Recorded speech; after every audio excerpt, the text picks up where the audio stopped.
My message is that we'll be watching you.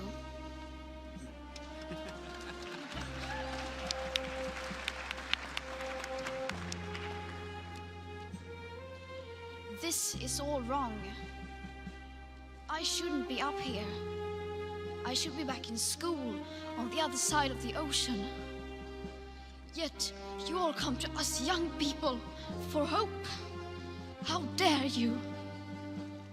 You have stolen my dreams and my childhood with your empty words. And yet I'm one of the lucky ones. People are suffering. People are dying. Entire ecosystems are collapsing. We are in the beginning of a mass extinction, and all you can talk about is money and fairy tales of eternal economic growth. How dare you?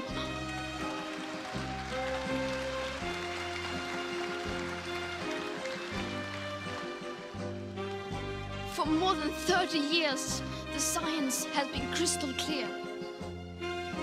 How dare you continue to look away and come here saying that you're doing enough when the politics and solutions needed are still nowhere in sight? You say you hear us and that you understand the urgency. But no matter how sad and angry I am, I do not want to believe that. Because if you really understood the situation and still kept on failing to act, then you would be evil, and that I refuse to believe.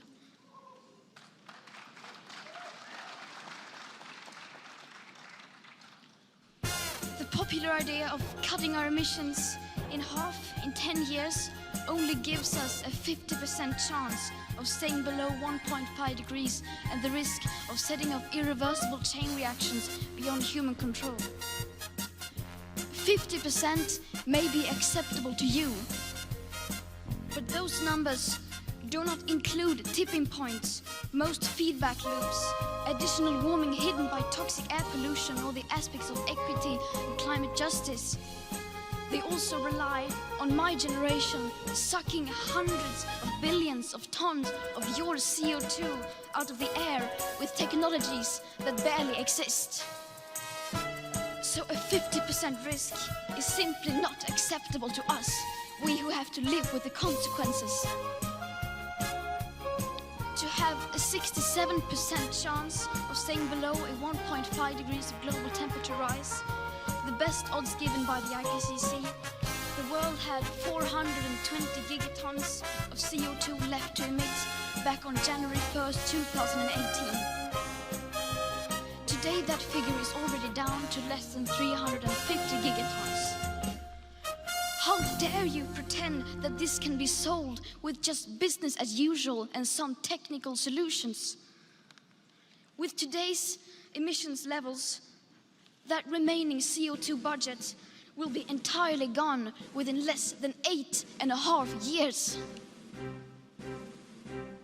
There will not be any solutions or plans presented in line with these figures here today, because these numbers are too uncomfortable and you are still not mature enough to tell it like it is.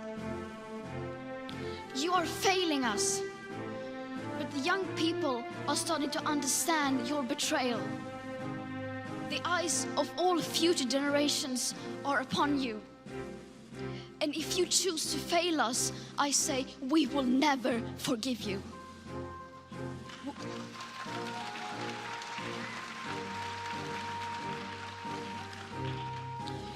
We will not let you get away with this. Right here, right now, is where we draw the line.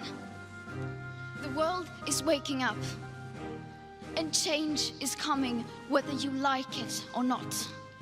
Thank you.